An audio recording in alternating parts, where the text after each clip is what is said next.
नमस्कार और good morning साथियों। आप लोग अच्छे से होंगे। आई होप सब हेल्दी होंगे। एसटीईटी का जो हाल हो रहा है, यानी कि एसटीईटी 2019 के जो एस्पायरेंट स्टूडेंट हैं उनका हाल जो है वो बहुत ही बुरा हाल हो रहा है, क्योंकि इतने सारे ग्रुप्स बन गए हैं और ग्रुप्स में ग्रुप्स बन रहे हैं। अब जैसे मेरिट वाले हैं तो इनमें भी दो चार नेता बन गए हैं, उनके अलग अलग ग्रीवांसेस हैं, वो अपने स्तर पे सब कुछ कर रहे हैं। जब तक कोई भी चीज़ आपको करना है, अगर आप में यूनिटी नहीं है तो सक्सेस रेट लो हो जाता है। पहली बात तो जो एसटीईटी क्वालिफाइड हैं उसमें दो ग्रुप ऑलरेडी हैं ही, एक मेरिट वाले हैं, एक नॉन मेरिट वाले हैं। और मेरिट और नॉन मेरिट मेरिट के अंदर भी बहुत सारे ग्रुप्स बन रहे हैं। तो इसका लाभ किसको होगा? इसका लाभ सरकार को होगा। सरकार बहालियाँ करना नहीं चाहती हैं और बहालियाँ हो भी नहीं पा रही हैं। और मुझे तो लगता है इसके पीछे सीधा रीज़न है पॉपुलेशन। 2011-12 में पॉपुलेशन कम था तो यही बहालियाँ किसी तरह हो जाती थी।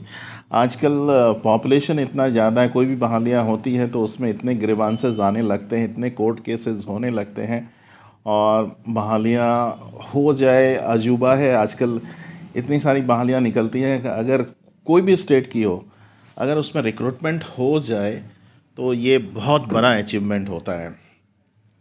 मैंने भी 4 साल पहले बीएचयू सेंट्रल स्कूल में वाइस प्रिंसिपल का पोस्ट भरा था। उसकी भी बहाली कब होगी या क्या होगी उसकी भी कोई सूचना उनके वेबसाइट पे नहीं है। बीएचयू सेंट्रल बॉयज़ स्कूल और बीएचयू सेंट्रल गर्ल्स स्कूल। तो मैंने पता किया पीजी पोर्टल से कि इसका क्या हुआ, whether I have been rejected, selected, मतलब क्या हुआ, इसका रिक्रूटमेंट ऑलरेडी हो गया।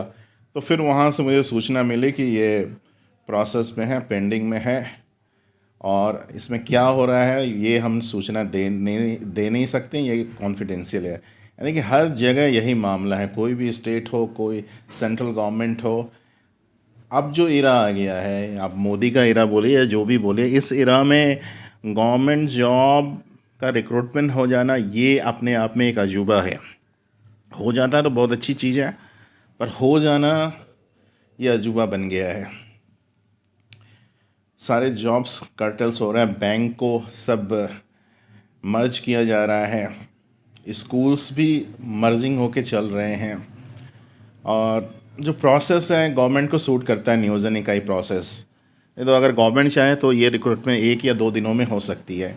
अब आप देख लो, फिजिकल एजुकेशन इंस्ट्रक्टर हैं उनमें कोई भी प्रॉब्लम नहीं है, सीट से कम अभ्यर्थी हैं और इस गवर्नमेंट को रिक्रूटमेंट करने में कोई दिक्कत नहीं है। पर उनकी रिक्रूटमेंट कितने दिनों से पेंडिंग है आप देख ही रहे हैं। तो it is up to the government. अगर गवर्नमेंट चाहे तो ये बहालियाँ तुरंत हो सकती हैं। और दूसरी बात, पॉपुलेशन का प्रेशर, यानी कि जितने भी अप्लाई किए हुए हैं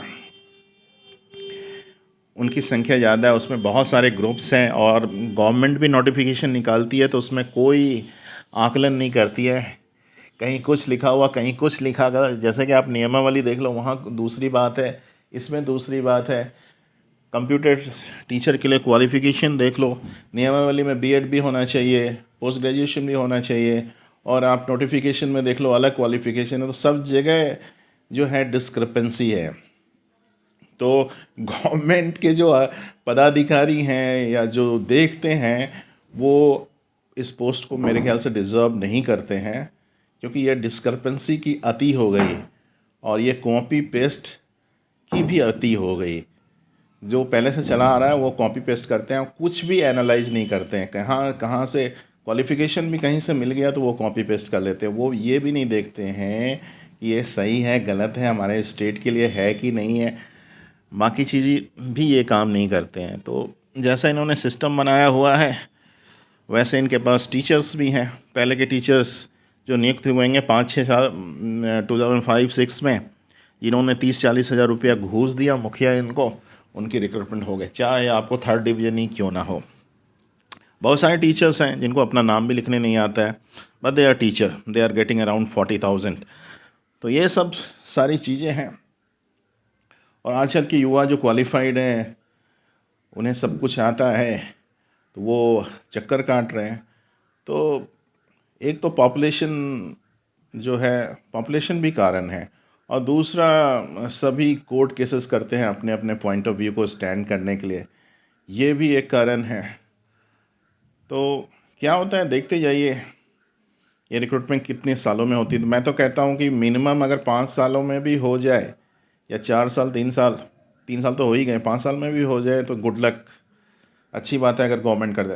क्योंकि हम लोगों ने वो चीज़ें झेली हैं, इसलिए मैं बता रहा हूँ। मैं तो पहले से ही बता रहा था, तो सब मुझे गालियाँ देते थे कि ऐसा भी होता है, ये हो जाएगा, ऑनलाइन हो जाएगा, ये हो जाएगा, सेंट्रलाइज हो जाएगा।